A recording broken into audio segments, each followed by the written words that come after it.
Hello friends, now watching स्टीबक channel. आज के वीडियो में राष्ट्रपति पर बेस्ड हम कुछ क्वेश्चन को सॉल्व करेंगे।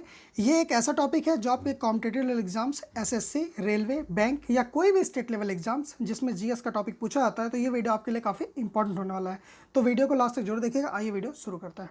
पहला क्वेश्चन है हमारा, भारत में कार्यपालिका का अध्यक्ष कौन होता है? तो कार्यपालिका का अध्यक्ष कौन होता है? राष्ट्रपति होता है। राष्ट्रपति पद्धति में समस्त कार्यपालिका की शक्तियाँ किस में निहित होती हैं? तो वो निहित होती हैं राष्ट्रपति में। भारत का राष्ट्रपति राष्ट्र का प्रधान होता है, राज्य का प्रधान होता है। यहाँ पे राज्य वर्ड यूज़ किया गया, राज्य देश के लिए है, मतलब पूरे भारत देश का प्रधान होता है और ये पहला नागरिक भी होता है। भारतीय संविधान के अनुसार देश का प्रथम नागरिक कौन होता है? तो देश का प्रथम नागरिक राष्ट्रपति होता है। भारतीय संविधान के अनुसार देश की तीनों सेनाओं का अध्यक्ष कौन होता है? राष्ट्रपति। लेकिन अभी सीडीएस का गठन किया गया है, जो कि पहले सीडीएस हैं जनरल विपिन रावत, और सीडीएस को जो है तीनों सेनाओं का प्रमुख बनाया गया है, तो इसको ध्यान में रखिएगा। भारत सरकार का संवैधानिक अध्यक्ष कौन है? राष्ट्रपति होता है। भारतीय संविधान का अभिरक्षक कौन है? अभिरक्षक मीन्स भारतीय संविधान की रक्षा के लिए कौन है? तो वो भारत का राष्ट्रपति है। बात करें संविधान का कौन सा अनुच्छेद कहता है कि भारत का एक राष्ट्रपति होगा, तो यह अनुच्छेद 52 में बताया गया है। संविधान के किस अनुच्छेद के अंतर्गत राष्ट्रपति संघीय मंत्रिपरिषद की सलाह मानने के लिए बाध्य है? अनुच्छेद 74 में बताया गया ऐसा, और ये काफ़ी इंपॉर्टेंट है, कई बार पूछा गया है कि राष्ट्रपति संघीय मंत्रिपरिषद की सलाह मानने के लिए बाध्य है, यह किस अनुच्छेद में वर्णित है? तो यह अनुच्छेद 74 में वर्णित है। राष्ट्रपति का निर्वाचन किस प्रकार होता है? अप्रत्यक्ष रूप से।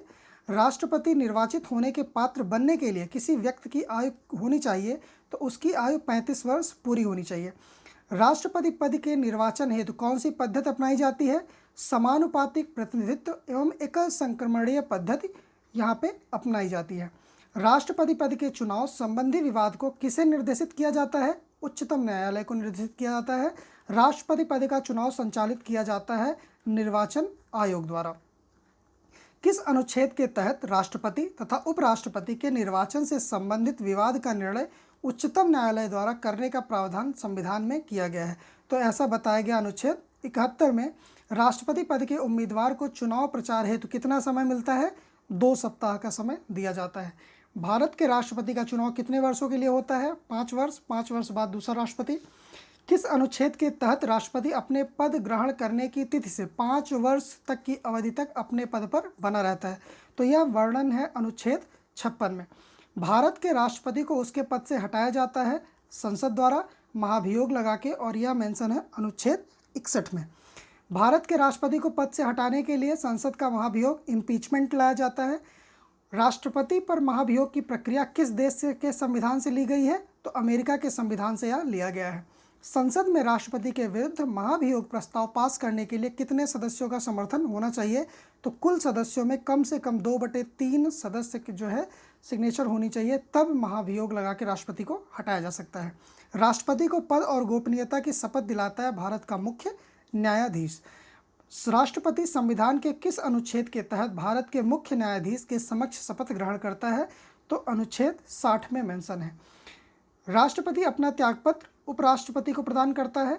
संविधान के किस अनुच्छेद में राष्ट्रपति पर महाभियोग की प्रक्रिया का उल्लेख है? तो अनुच्छेद 61 में है। मोस्ट इंपॉर्टेंट है, ध्यान में रखिएगा। राष्ट्रपति संविधान के किस अनुच्छेद के अंतर्गत अध्यादेश जारी कर सकता है? तो वो पावर है 123 अनुच्छेद के अनुसार। राष्ट्रपति किस सूची के विषय पर अध्यादेश जारी कर सकता है? तो संघ और समवर्ती सूची पर।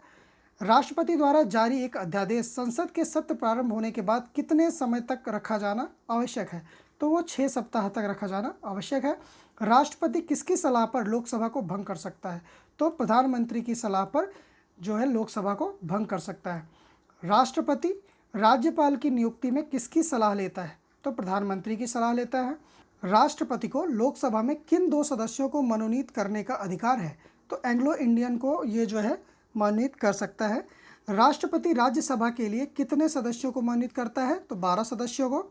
इसके लिए पिछले वीडियो में हमने बनाया भी था कि क्लास करके एक जो है यहाँ पे ट्रिक आपको बताई गई थी। यहाँ पे आपको पता था सी से जो है कल्चर से, और यहाँ पे लिटरेचर से, आर्ट से, साइंस से और सोशल से। तो ये एक फील्ड है जिस फील्ड के ही मनोनीत यहाँ पे किए जा सकते हैं। अगर इन फील्ड से रिलेटेड हैं तो राष्ट्रपति उनको जो है यहाँ पे मनोनीत कर सकता है, तो इस चीज़ को भी ध्यान में रखिएगा। वित्त बिल के लिए किसकी पूर्व स्वीकृति आवश्यक है? तो भारत के राष्ट्रपति की। किसी भी अभियुक्त की फांसी की सजा को बदलने या कम करने का अधिकार किसे दिया गया है? तो वह दिया गया है राष्ट्रपति को। किसी विधि के प्रश्न पर सर्वोच्च न्यायालय से परामर्श लेने का अधिकार किसको है? राष्ट्रपति को है।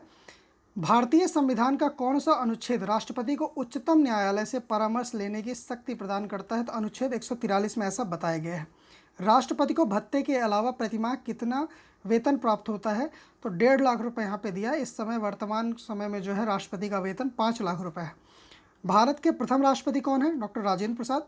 सबसे लंबे समय तक भारत के राष्ट्रपति कौन रहे हैं? डॉक्टर राजेंद्र प्रसाद।